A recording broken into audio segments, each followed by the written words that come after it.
25 липня. July 25, Ukraine Media Center starts its operation. My name is Svetlana Shaprenko, and let me remind you that since not so long ago, we work in cooperation with Suspilny Broadcaster in a comfortable community space called Urban Space 500. And now we will be talking about the electricity, taxes, and labor. We will have a panel discussion about the restoration of Ukraine in the conditions we all ended up in. And joining us in the studio are Hlib Vyshlinsky, Executive Director at the Center for Economic Strategy, Andrii Dlihach, Doctor of Economics, CEO of Advanter Group, and Oleksii Herashchenko, Economist, Lecturer in Finance at Kyiv-Mohyla Business School. So yesterday, not so comforting figures surfaced that the industrial inflation beat 30 years records. So what's your opinion about this industrial inflation and how it will influence consumer inflation, what the consumer should expect, and when are they going to feel that effect? Well, let me start here. It's clear that the inflation, the consumer inflation, will be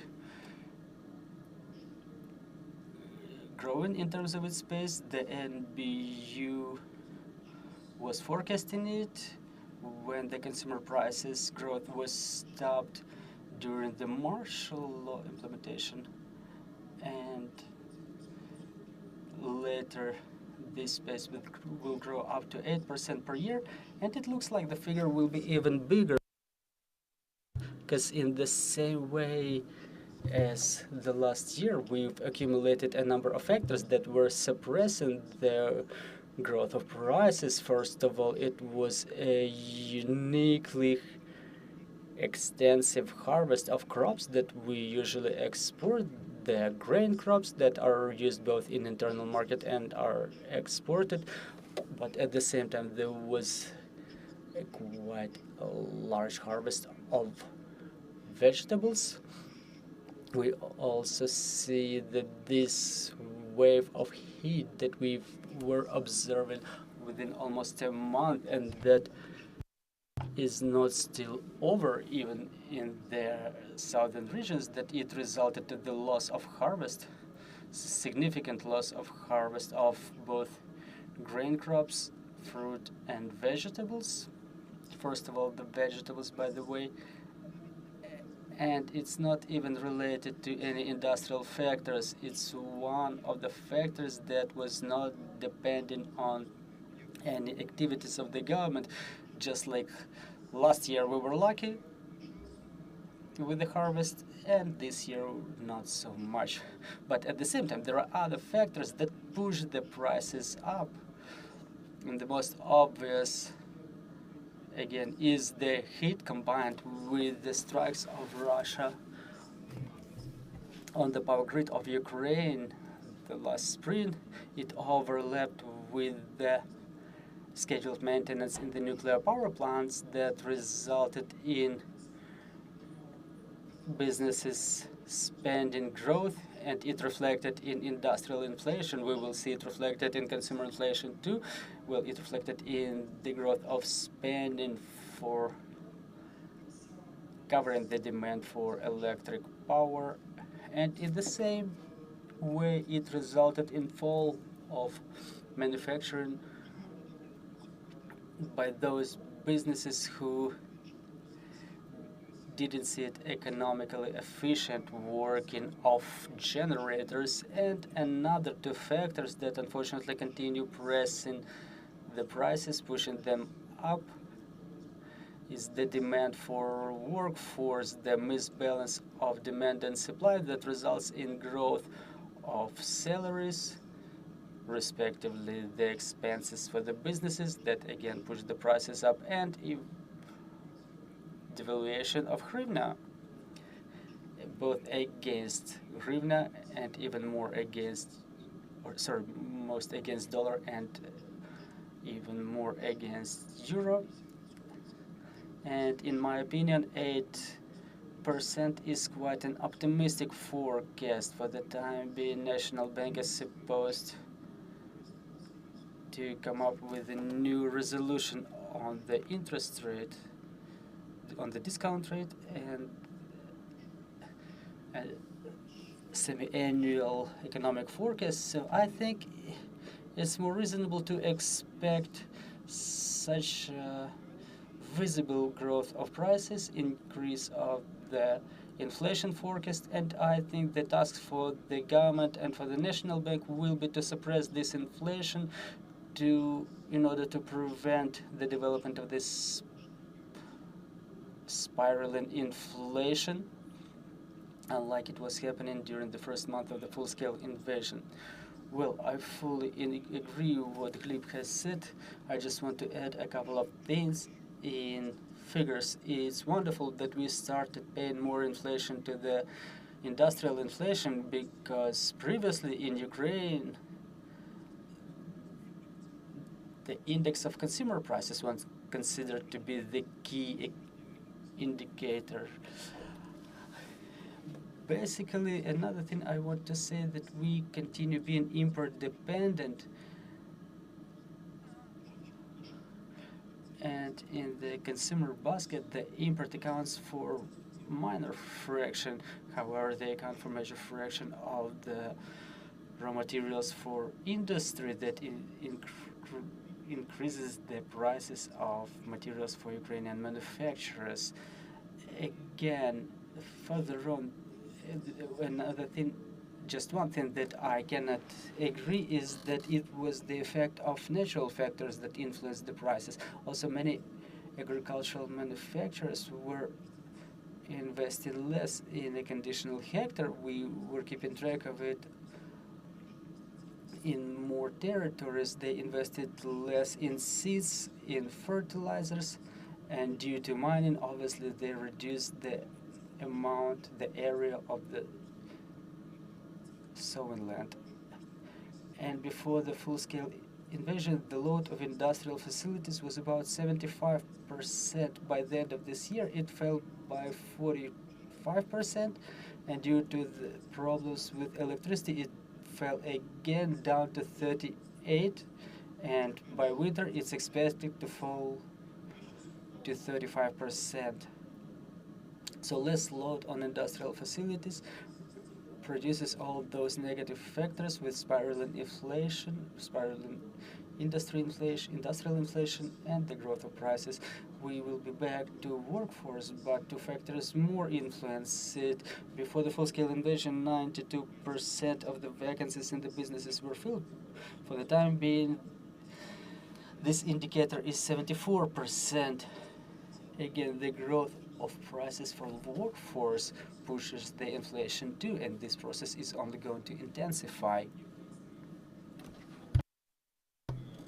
Well, I think I will only be able to summarize what my colleagues have just said. All the factors say in favor of inflation growth, but the situation in energy sector, growth of excise tax, devaluation of hryvnia, pretty significant one, and other factors that will come into play further on. We have significant problems with fulfillment of budget, and the package of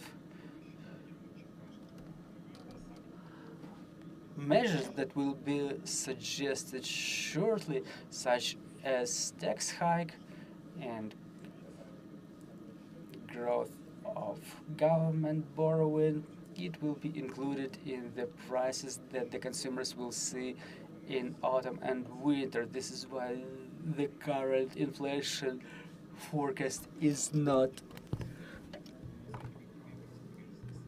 actually the most current.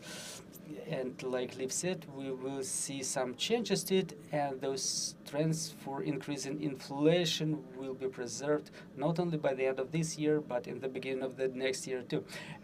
Another couple of words I wanted to add, that the resolution to be approved by the National Bank today hopefully will not result in weakening the ability of the businesses to access the credit resources. The mistake was that the capital investments fell due to the delay of access to the cheap credit resources, and now we see all of those positions grown in the business models of different businesses.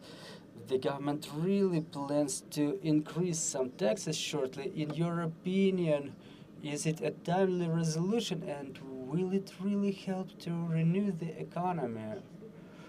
Well, look, as we say about the economic reconstruction, we see that the key component is the expenses for defense and the expenses for protection of the sovereignty of Ukraine. So basically, the latest package of activities contemplates the increase of budget expenses, the defense budget expenses for 500 billion hryvnia. And basically, the sources that government wants to take those 500 billion from are of complex nature, and there are no good decisions left. Basically, out of those 500 billion, 10% will be at the expense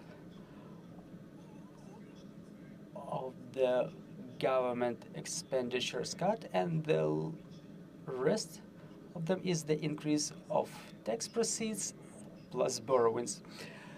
Basically, if we accepted that those 500 billion are necessary for the sake of defense, we cannot avoid any unpopular decisions, and we need to have them approved in a way that they produce the less destructive effect on economies. So basically, the model that is suggested now is painful for economy.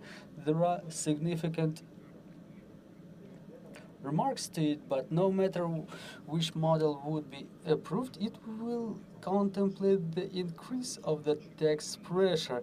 And it's clear that the increase of the tax pressure is not going to support their growth of economy. Now a priority is the increase of the defense expenditures, and let's talk about reconstruction later. So this is my opinion. Well, probably your colleagues have something to it. And there is another question.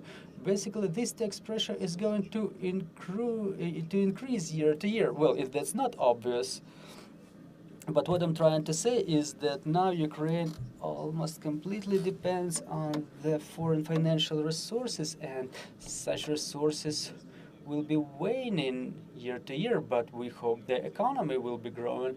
And if Hlib is not objecting, I would like to say that this morning our analytic centers produced a statement on the proposed draft law on tax hike, and we've noted that generally the draft law and the idea needs detailed expert discussion. We don't support the majority of the proposals given there, and we have alternative proposals instead. And I would like to pay attention to the following ones. We have very detailed analytics, and we've reported to the Ministry of Finance about its existence, and hopefully it will result in expert discussion shortly. So this year's changes that are proposed, with account of all of the factors that we can model, it may produce additional 137 billion of tax proceeds additionally.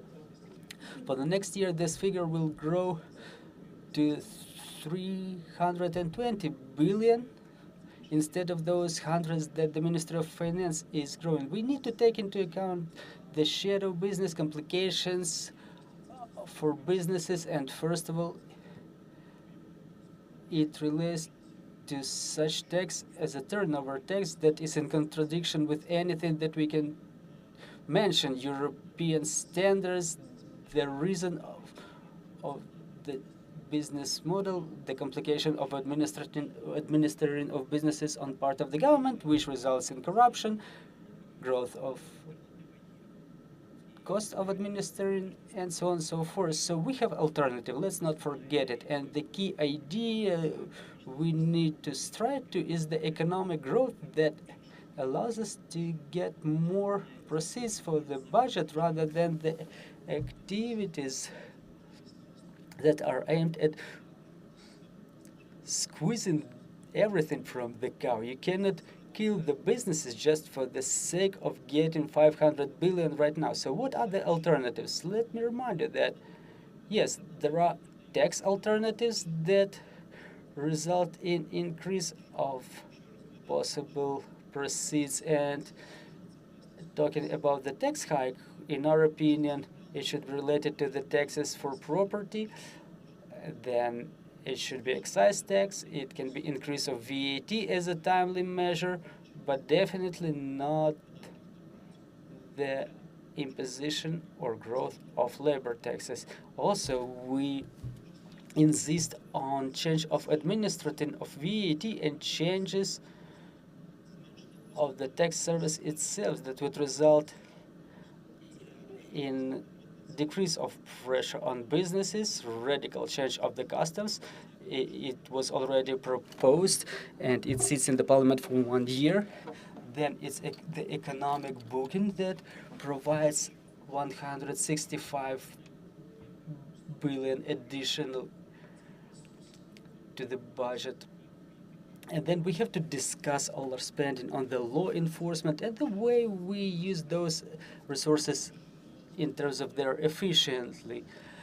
But still, when the government points at the necessity to increase the expenditure and they dare to make such a destructive step as tax hike for the businesses, and even in that case, if they resort to such activities as breaking their own promises, they are supposed to be more open with the society.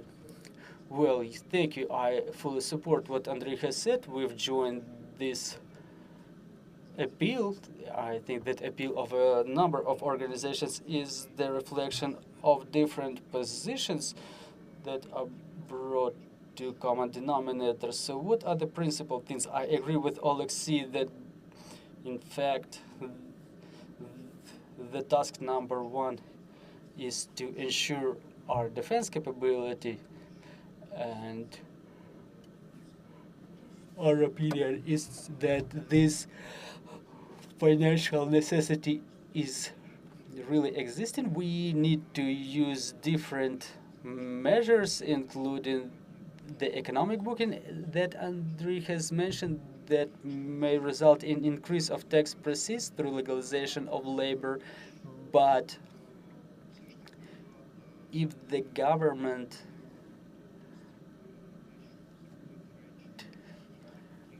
does not express any readiness to do the things that need to be explained to the society in case of the tax pressure growth, what are the principles that we need to use? First of all, it's an honest conversation with the citizens and businesses. It's not supposed to be happening in such a format like, okay, we don't increase the taxes, but we increase the military levy. Okay, but because we're waging a war. Okay, so then we're imposing this turnover tax and we call it the army levy. And people will understand it better than increase of VAT.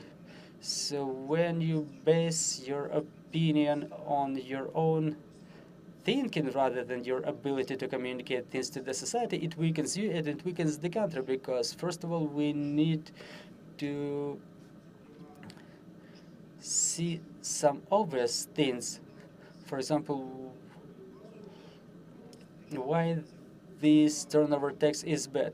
Because it creates a lot of headache for everybody, starting from the tax administration themselves to hundreds of thousands of accountants, directors of businesses who will end up in an uncertain situation with additional stress that they already have enough. Talking about the key principles that we need to use in Ukraine, we have to understand that we have shadow economy, and respectively any tax changes, they are supposed to be aimed at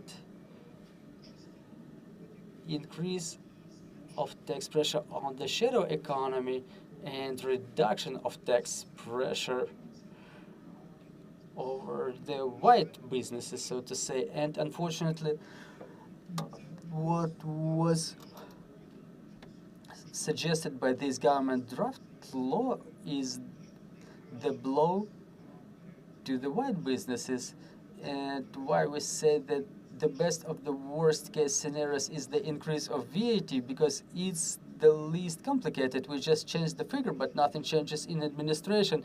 And what's even more important is that for the people who work even in the black market, for example, they sell drugs, they still are supposed to pay VAT, because as they fuel their cars at the gas stations, as they buy products at the supermarket, one way or another, some part of this black market income is forwarded to the budget, and the pressure on the white business results on the decrease of the competitive capabilities of those businesses. Thank you very much for this explanation. Let's proceed to the next issue, the energy sector. The power shutdowns result in degrading of goods and other factors. So how do they influence the GDP of Ukraine? What are the consequences within the short-term perspective? Okay, so let's move in a way of pendulum here. So on top of what was said about the influence over the prices, what else is important? Another important factor is planning by the businesses and the citizens, the planning of risks. And this risks planning for the winter period may have significant influence on the economy, because first of all, we will unfortunately be able to see it post factum somewhere in the middle of the month of September. The movement of the citizens from those settlements where the risk is the biggest with heating. I mean, the cities that are more prone or more vulnerable to enemy strikes, and those who are centered on central heating such as Kharkiv, or focused on central heating such as Kharkiv, it may mean the growth of risk of the for the manufacturers, for the industry manufacturers in such big cities, because they will be afraid that they wouldn't be able to fulfill all of the orders, that they would not have enough personnel to fulfill all of the orders. Their employees will be afraid to work, because they will be afraid not to fulfill the orders. So that's the macro aspect of it.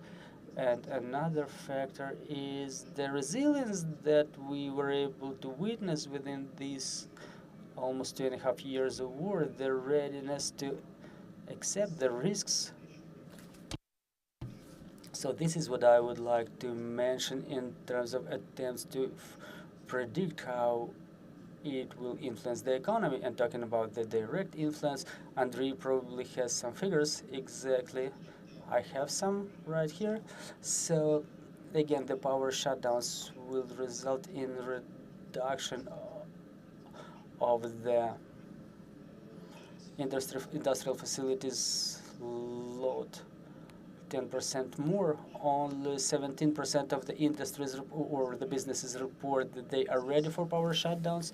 A little bit more report that they are in the course of preparation, and the rest only states that they either plan it or they don't see such an opportunity for them at all. So what is the key strategy to overcome the problems with the power supply? Half of the businesses say that they adapt thanks to the schedules of power shutdowns rather than installing the new generating capacities. However, half of them report that they install either gas or diesel generators, and according to the data we have, the capacity of additional generation is about 80 kilowatt per hour. However, the big businesses installed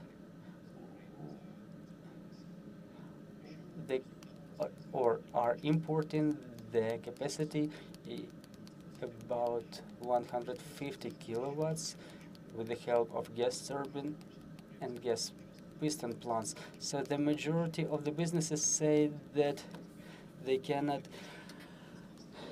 ensure their energy independence due to the lack of funds. And for what I know, the Ministry of Economy is working on supporting the businesses in solving those issues. The banks are lending, but they need guarantees. The lending is restricted. There's a lot of things that the businesses cannot provide against such lending, but the problem is being solved gradually.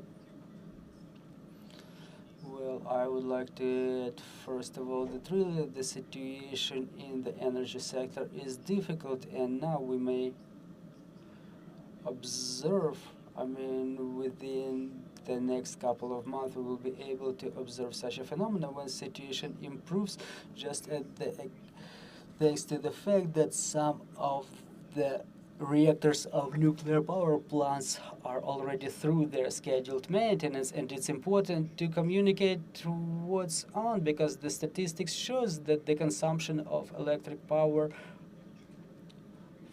from within the period from November to March growth like 30–40% on average, which is a significant growth.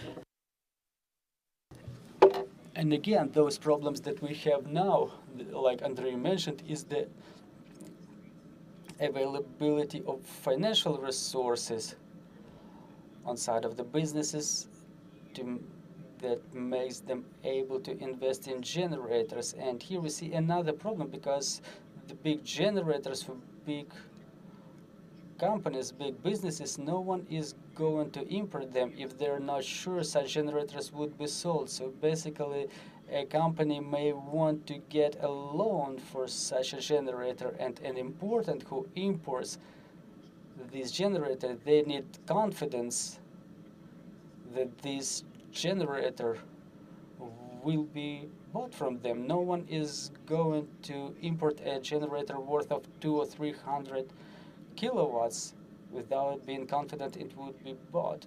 They don't want to put it just in storage. So we need a good communication from the government. What should the businesses expect in order not to create some vain expectations that the situation improved and somehow we will make it? So again, communication and communication. So to add to what Andrii has said, to transform his figures to everyday life things, what I was observing, what Andrii is calling schedule reduction,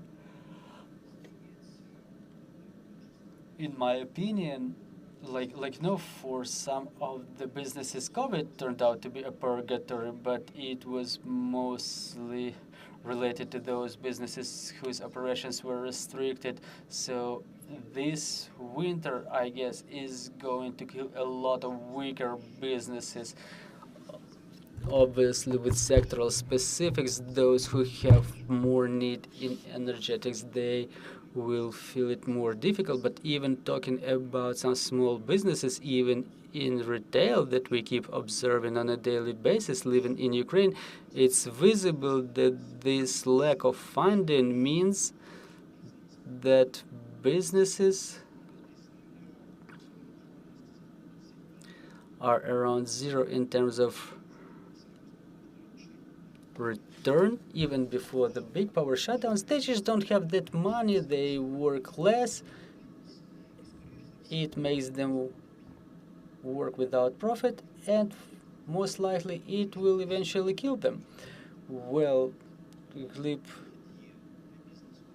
is absolutely right, but there is an exit for the businesses. Unite, stop hoping, and unite.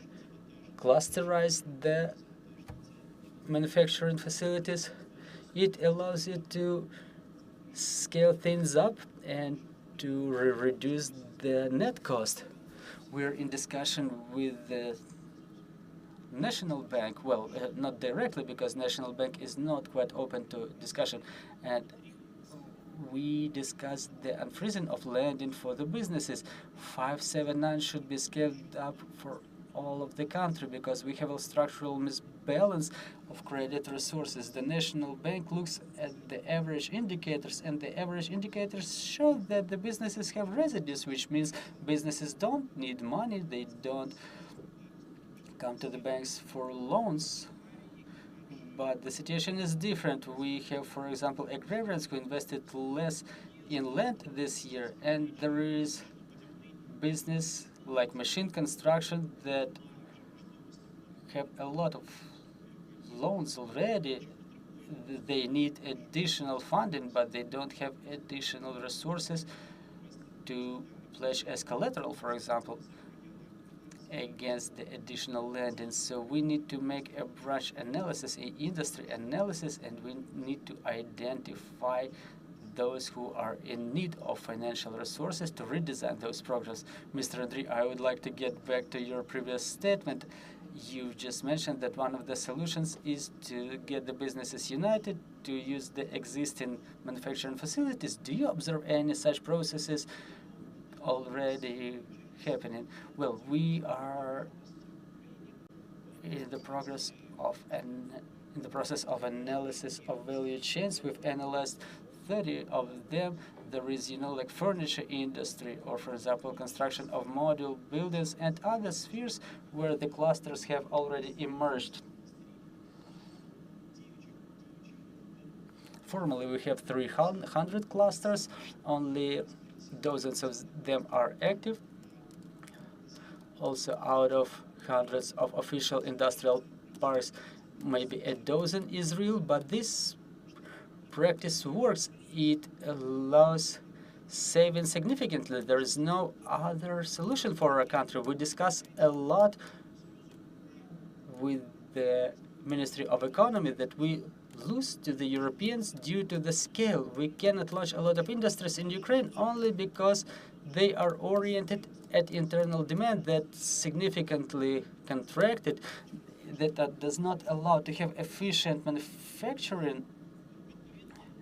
And respectively, the only way for us is to unite and to develop experts, not only to orient at internal market, but to look more at broader market.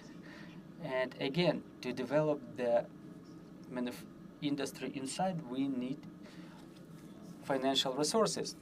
There's another remark.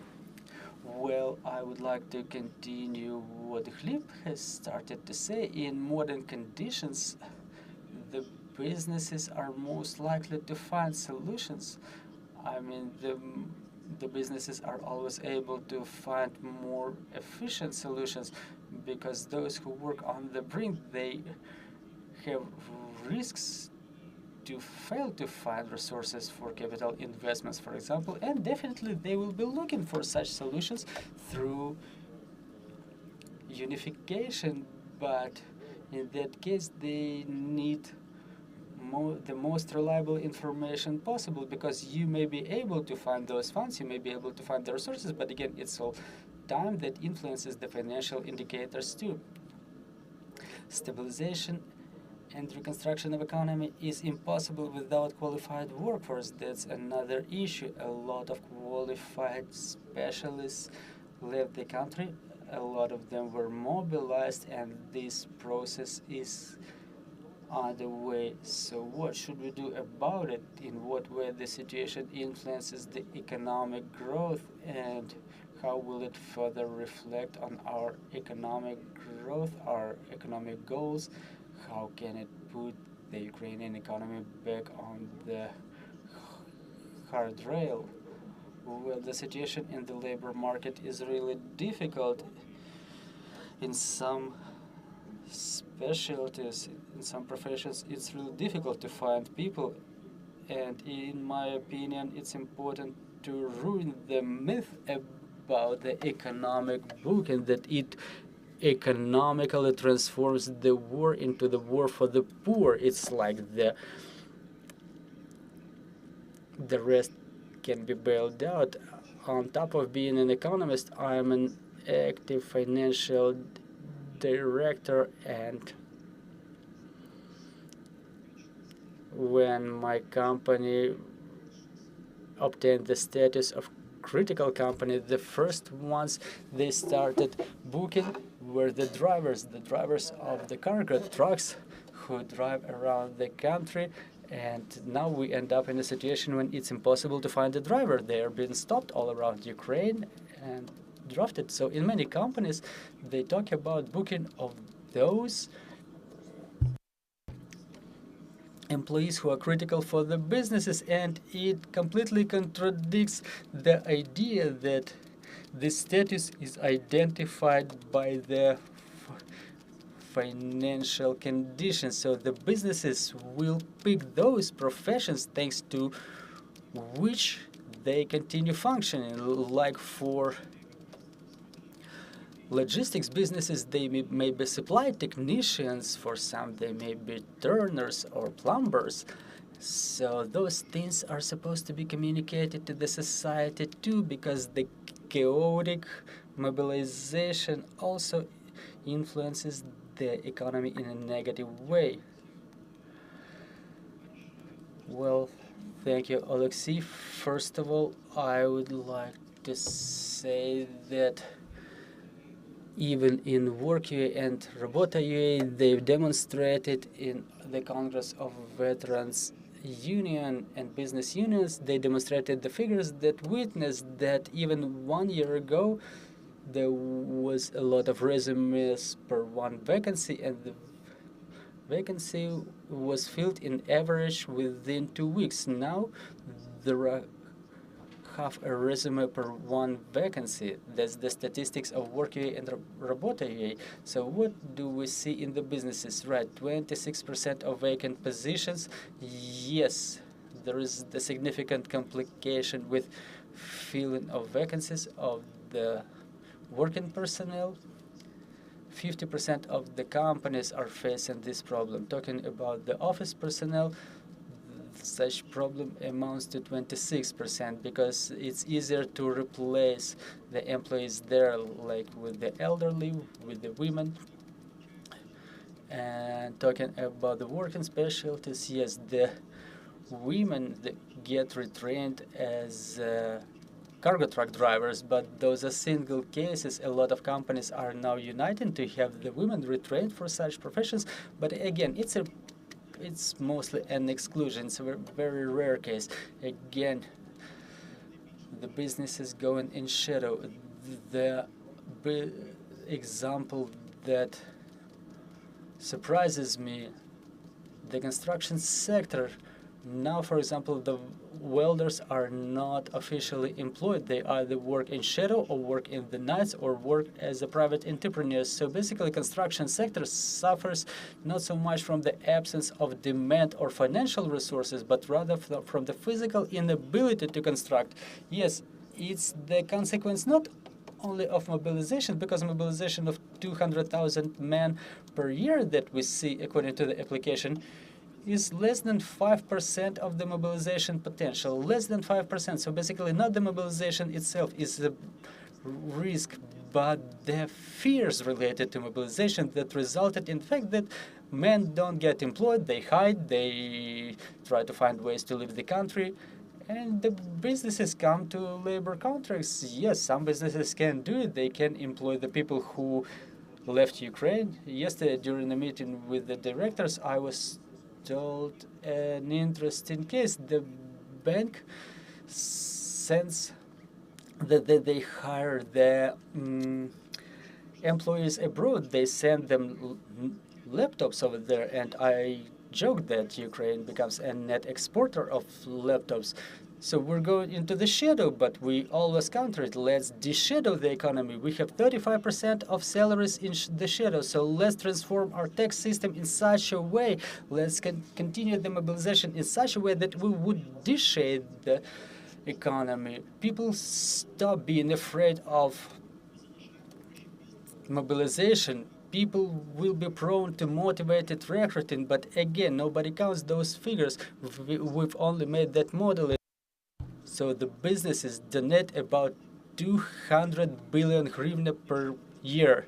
If we redistribute that money, if we take that money from the businesses through increase of taxes, the efficiency of use of this money will be reduced significantly, because now those 200 billion come to the troops. And how can they come to the troops? Through the efficient mechanism of government procurement, through all those corruption mechanisms. What will be the amount that would eventually end up with the armed forces?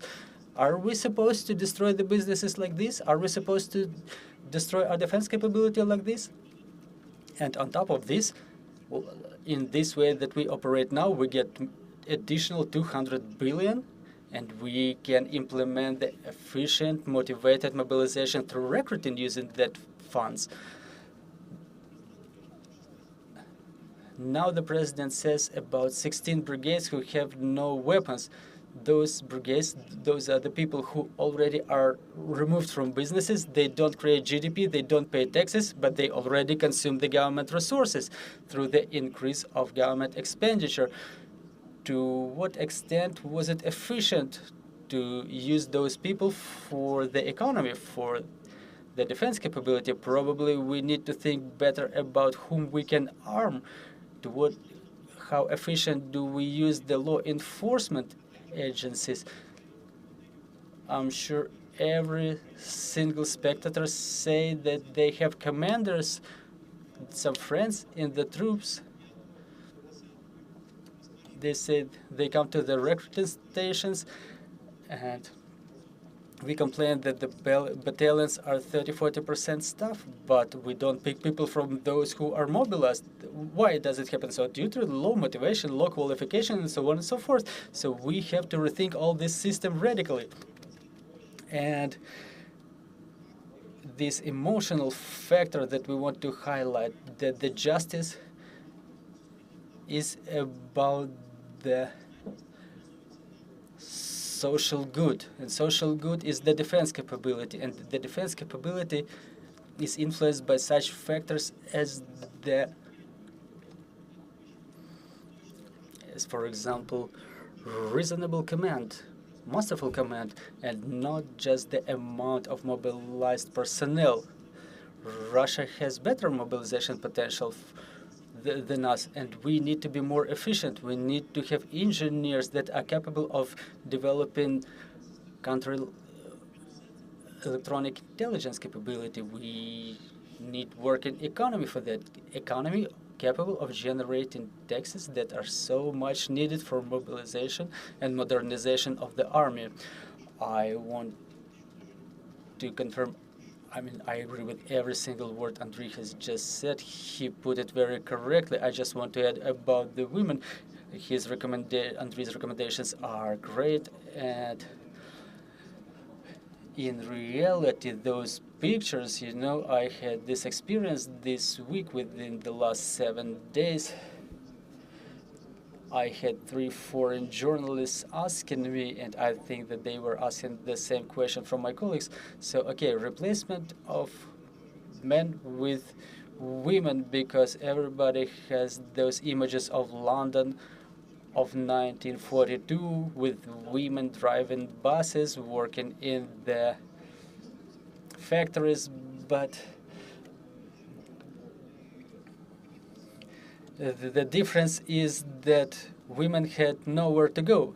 They were not able to go to peaceful continental Europe over the strait to get themselves protected against German air attacks. So in our case, we've calculated, and it's interesting that we've made this survey, and yesterday our colleague from the demographic sector made another survey, and our figures almost coincided, almost matched, that 500,000 of women who left Ukraine, they were working in Ukraine before they left, before the full-scale invasion. And if we compare it with the number of men who are currently working in the defense sector, rather than working for creating the added value in economy, plus those men who left, plus those who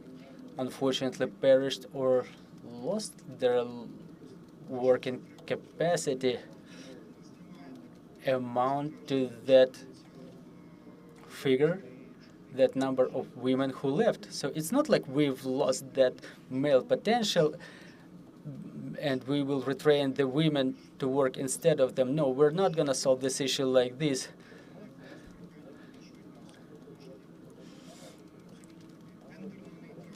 Because as you see, the job postings, they are gender neutral. You know, there are jobs that are considered to be male and traditionally female. So again, how should we engage more women in the labor market? And there was quite a demonstrative discussion about asynchronicity. Well, it was a little bit asynchronized between the cabinet of ministers and Andrii, the mayor of Lviv, about when to start the curriculum year.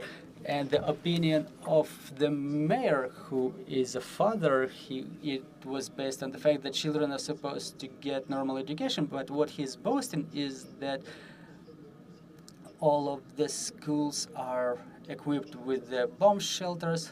Children study offline. They just study as much as they need.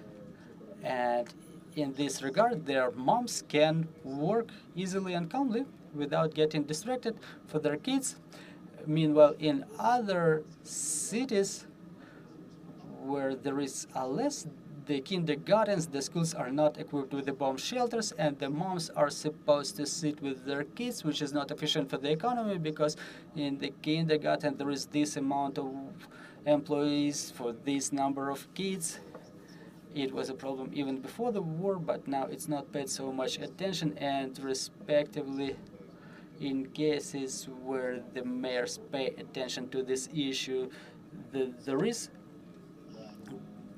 some good result yielded, and where there is no such mayor, there are no results. So basically, we have to rethink this issue on how to get more women engaged, because another option is the growth of salaries due to the lack of the labor force. That would result in decrease of manufacturing, and I think that in case of growing salaries, the women may start coming back from abroad. But again, we wouldn't be competitive in the external markets, just like in internal as well. And again, it will result in the growth of prices for products of those businesses in the internal market too. Well, just a couple of comments. I completely agree with what Hlib has just said. So talking about women, we have the same figures in our calculations, and the problem is also that we, at the expense of the people of the working age, we cannot solve this problem strategically. We have to think about two aspects. First, the continuation of active age, because the life expectancy is falling for men significantly. We have to continue our active age until 75 years to have prospects of economic growth. And another idea is the import of labor force. We can do it with 170,000 hryvnia. This is how much it costs to import one African citizen that can become a workforce in Ukraine. That figure varies from 110 to 200,000. It's calculated by a number of companies. There is a necessity on a tactical level to adapt veterans better. We were stating it again and again, and businesses now state about readiness to employ the veterans in Kyiv, Kharkiv, Zaporizhzhia, Lviv, but there is already competition for the veterans. The salaries are gonna grow there too. And another final statement: Ukraine used to have 3 competitive advantages that we were selling throughout the world: the cheap labor force, cheap electric power, and land resources. Now we have mined lands. Well, and basically our reserves of titanium and lithium are not so effective. I mean, not so as effective as other countries. Then we don't have any cheap labor force. It will be in deficit, and unfortunately, we're not going to have any cheap electric power. Hopefully the green one will be. So we have to change the logic about how we economically sell Ukraine. So it's a format of innovations, adaptiveness, and the country of the biggest opportunities. And to do this, we need a different economic strategy. So talking about a different economic strategy, to summarize our conversation, what solutions are required for economy of Ukraine urgently? We understand it's only the political will that can move forward these solutions. So what are the political resolutions that we need to make within half a year to year perspective in order to at least stabilize economy for the time being? Well, look, the situation in the economy is such that so far, after such a significant fall of about 30% of GDP in 2022, we had a 5% growth in year 23, and this year we're about to have 3 to 4% growth forecasted. Then it will be more difficult. Now let me repeat myself again. The priority for us is to cover the defense needs of the country. We should come to the point where we can enter into negotiations from the positions of not weakness. When we will come to the point, it's unknown, but the economy should hold on just until that moment. All those plans related to the growth and reconstruction, in my opinion, in my personal opinion, should be discussed in terms of what will be going on beyond this point. And for economy, in my opinion, the most important are the factors of migration policy. Like Andrii has just said, we will need to bring more working age people, both of our citizens, to return them from abroad, and to bring more workforce from other countries. And another issue Andrii has just mentioned is the pensions. We have to understand that in the modern world, people are capable of working more. People are mostly engaged in intellectual work rather than physical, so there are no such restrictions like you cannot do something as you reach the age of 50 or 60 years. And the recognition of the demographic realities, the review of the state functions. If we check out our demographic pyramid, if we identify the number of kids, the youth in Ukraine, there is a huge gap there, and this gap is supported by the fact that we maintain the state infrastructure, schools, universities, in the same amount. So basically, we need to take some unpopular decisions. We need to recognize that the same infrastructure of government services should not remain for a different structure of population. We're not gonna make it in this way. Our priority will be our defense for the years to come. This is why the task for the economy is to find those solutions that would not destroy the economy. So basically, okay, there is 3% growth, absence of fall is good, and all those tech innovations should be based on prevention of total shadowing of economy or prevention of growth. We need to find that balance. Well, in order not to talk about the same things, so I disagree. Finally, no, I'm kidding. Of course, I agree with everything except for that statement that I keep hearing for the last 10 years that we're waging a war and it's no time for reforms. I was keeping saying this. War is the stimulus for streamlined reforms, for radical reforms. It's time to take some radical measures, some radical transformations. Yesterday we presented the program of privatization, even regardless all of the remarks. 180 million for Kazakhsky hotel is more important for Ukrainian economy than billion hryvnia in year 2026. This is why we need to implement those radical reforms right now. Customs reform. What is an obstacle for a customs reform? How can a war be an obstacle if it's the source of corruption? You know, the corruption proceeds are evaluated at 450 billion. Why do we postpone those decisions? If those 450 billion would almost cover those 500 billion that the Cabinet of Ministers is talking about, full reset of the tax system, decriminalization of economic crimes, the relief of government agencies' pressure on the businesses, then sorting out the anti-monopoly system, the system of government procurement. It's ready for reduction of pressure in this sphere. Believe me, the enemy knows everything about it, and somehow the fact that our system is not open only helps our enemy and the corruptioneers. And another court reform.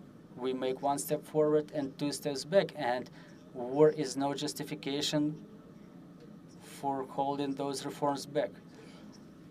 We don't have strategy in our country. We keep being told that there is a strategy to get to the borders of the year 1991. But we don't see any systemic actions here. We only see some micromanagement in terms of economy, in economic sector, and in the military command. There is this strategy, for example, of the government proceeds, but it's not in line with any economic logic. And third thing, engagement of civil society in establishment of economic policies, because we have this draft law on Bureau of Economic Security. It was a corruption-based law. It was promoting corruption. We were countering any ideas, and as soon as we started protesting, it turned out that we may agree, we may talk. The draft laws appearing in the parliamentary hall that take into account all those remarks of ours. So this is what we insist on.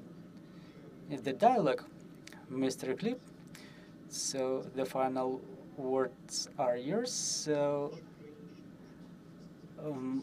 each of my colleagues has mentioned their thing, and let me mention my thing. My statement will be more of a political one. We keep hearing that this or that thing is not popular, that the voters do not support it. We are now in a situation when we don't know when we are going to have elections, and the only criteria for in this configuration of power is the soonest date of ending the war, something that we will perceive as a victory, and we have to take all of our decisions regardless of whether they will be popular in the short-term perspective or not. We definitely need to try to explain them, but we need to take those decisions like Andrii was talking about booking and mobilization and so forth, but also many other decisions that can seem unpopular but will be But again, the activities of the president will be evaluated by his ability to mobilize resources inside of the country using all of his resolutions, regardless of how they look. And during the war, it's quite unreal to expect that someone will protest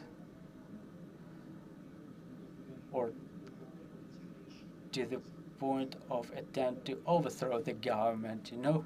So basically we need to evaluate those risks in a way that they look during a martial law, during wartime. Thank you very much for this comprehensive conversation. Let me remind you, we were discussing the ability to reconstruct the Ukrainian economy, and Ukraine Media Center will continue tomorrow. We're working on our announcements. Stay tuned.